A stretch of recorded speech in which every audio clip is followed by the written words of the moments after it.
Estamos de volta com mais informações do Fluminense, do mercado de transferências, que aos poucos vai aquecendo, vai ganhando corpo. A gente já está observando movimentações de alguns clubes, não só aqui no Brasil, mas também no futebol europeu, movimentações que podem impactar o Fluminense. A diretoria sabe que vai ter que buscar reforços no meio do ano. Já debatemos exaustivamente as carências que temos, mas para além disso, se perder atletas importantes, aí sim, ainda mais, por isso vai ter também que buscar reposições importantes no mercado, que a gente sabe que não é fácil de você achar bons jogadores de bom nível, pagando baixo ou não pagando pela transferência. Não necessariamente pagar significa jogador bom. Então, temos aí uma infinidade de exemplos. Mas quando você não tem tanta grana para investir, tem que ser mais criativo. E aí a gente vai começar a ter uma noção do que o Fluminense está buscando e qual o perfil de jogador que o Fluminense vai buscar no mercado. A gente sabe que a zaga é a prioridade, como já falamos recentemente, sobre Nino e ainda a esperança de contratar o Nino, mas o meio de campo também deve sofrer com pelo menos uma saída. O Bernal é o jogador que aparece hoje com mais chances de deixar o Fluminense. O clube que aguarda a proposta do Betis, é uma proposta que foi feita no início do ano, não foi aceita, de 10 milhões de euros. O Fluminense espera uma oferta maior, até porque tem 60% apenas do Bernal. Teria que negociar também com o defensor do Uruguai um valor para compor esse valor, ficar com uma parte maior.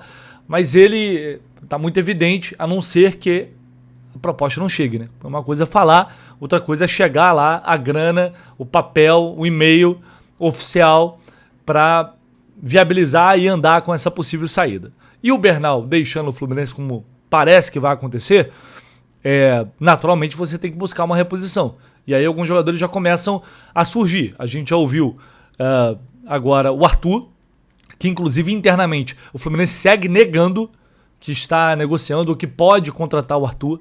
O Fluminense internamente nega esse interesse e nega inclusive que fez contato para enfim, iniciar, startar ali uma conversa. Apesar de que, né, o Arthur são jogadores bem diferentes, características totalmente diferentes, mas enfim, o Pablo Maia é outro que surge como uma possibilidade. O Rodrigo Dias, lá do canal Ligados no Flu, trouxe essa informação de uma possibilidade, não tem negociação ainda em andamento, mas o Pablo Maia seria uma opção ao Bernal. É um jogador de 24 anos que sempre, quando a gente fala de atletas que atuaram com o atual técnico em outro clube, é sempre uma possibilidade. E o Zubeldia conhece muito bem o Pablo Maia do São Paulo. Vou colocar até aí na tela para vocês, para quem não conhece, jogador revelado no São Paulo, tem 24 anos, fez 18 jogos até aqui na temporada. E aí muita gente diz, pô, é um jogador de vidro, tem muitas lesões. O Pablo Maia é complicado nesse sentido. Eu fui ver, esse ano ele fez até aqui 18 jogos, e eu vou chegar na parte das lesões, 24, por exemplo, só 18 partidas. Então algo aconteceu aqui, né? Isso é evidente. A melhor fase dele foi de 22, 23. 22 ele faz 61 jogos, 23 aquele São Paulo campeão da Copa do Brasil com o Dorival, ele vai muito bem.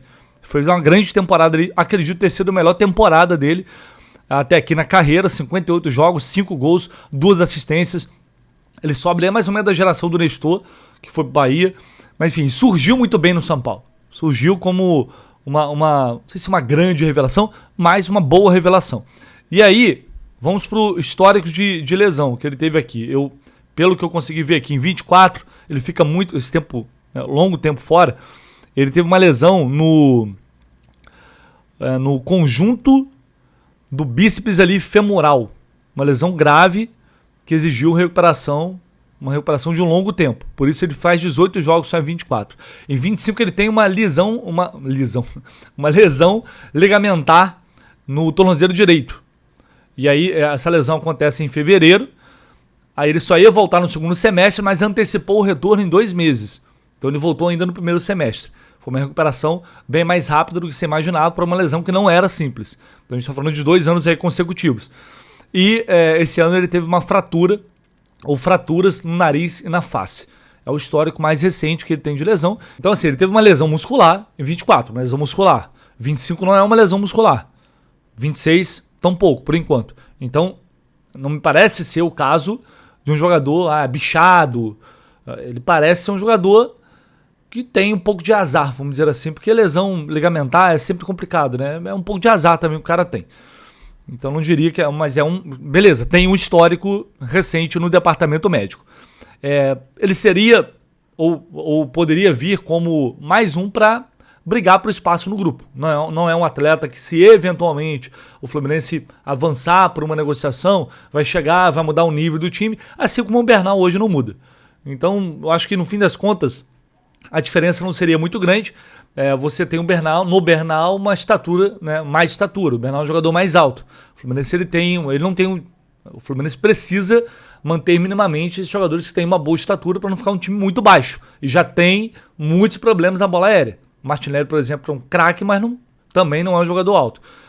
Então, é uma coisa que talvez tenha que se levar em consideração. Você tem características, o Pablo Maia é esse primeiro volante, que poderia jogar com o Martinelli, dar mais liberdade para o Martinelli também, mas não é um cara físico, como por exemplo, na live do Jornada citaram um exemplo interessante, o Gregory, que é para mim um ótimo jogador e é um cara mais de imposição física, de briga, né, de embate físico. Esse não é tanto o Pablo Maia, que é um jogador que tem uma boa qualidade também com a bola nos pés.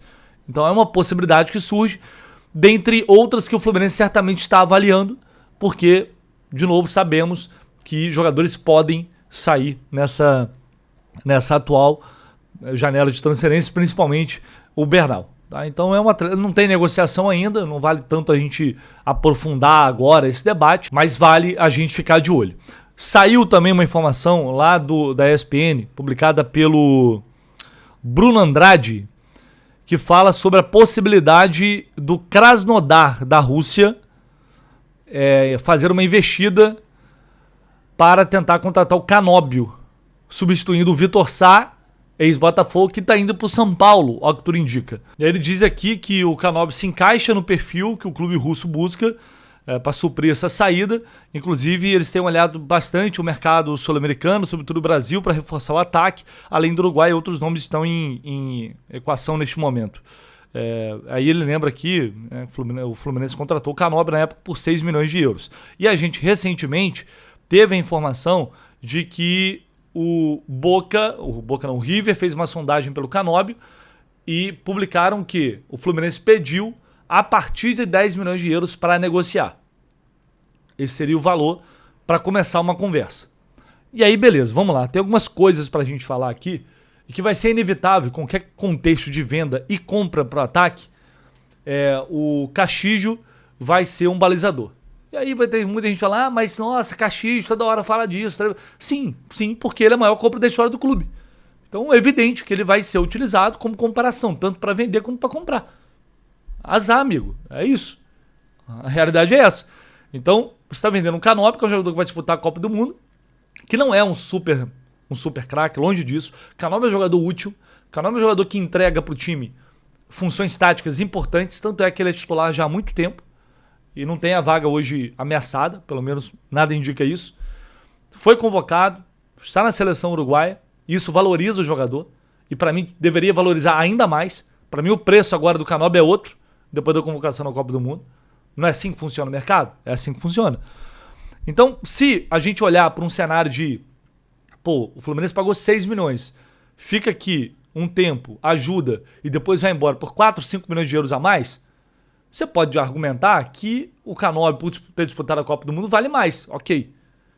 Mas não seria um valor desprezível. Não acho o valor baixo para o jogador que ele é. Porque ele é um cara que, tecnicamente, ele não é um jogador que vai pegar e vai resolver jogos sozinho, entre aspas, né? Não é um cara que tem uma individualidade forte, é preciso de um coletivo funcionando com ele. Se deixar, dar a bola pro Canóbio para ele resolver, vai arrumar nada. Então não é esse jogador decisivo. É um jogador útil para uma engrenagem, ok? A partir disso, para mim, eu acho que é um valor para mercado brasileiro, um valor mais ou menos justo. Mas aí você olha para compra do Castillo, que tem uma carreira menor que a do Canóbio. Não tem nem comparação. Convocação, seleção uruguaia, o cara já está no Brasil há mais tempo. E o Fluminense pagou 13 milhões. Aí fica complicado, né? Fica complicado. Ah, mas é outro contexto, outra situação. Sim, mas qualquer comparação que a gente faça com o Castillo, pelos números dele e pelo valor, até agora, principalmente com o que ele mostrou, vai ficar feia. Vai acabar ficando feio. Só que os russos têm uma diferença do mercado sul-americano. Eles têm grana para chegar e pagar esse valor. Então, se realmente for a intenção, a vontade deles, dinheiro para pagar eles têm. O Fluminense vai vender por esse valor ou agora vai utilizar a Copa do Mundo como uma valorização. Para mim, diante disso, o Canóbio não pode ser vendido por menos do que foi comprado do Caxias. A matemática, para mim, é básica nesse sentido. Agora, se vai acontecer ou não, aí é uma outra situação, vale a gente ficar de olho para ver se realmente o Krasnodar vai chegar com uma oferta, vai chegar com essa possibilidade e vai fazer uma proposta oficial ao Bernal. São movimentos, sondagens e algumas especulações que aos poucos devem ganhar mais força no mercado conforme as coisas forem acontecendo. Beleza? É isso, deixa aí o seu like.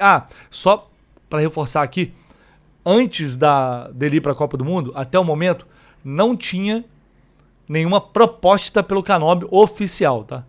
Proposta não tinha. Se chegou por agora, aí é outra história.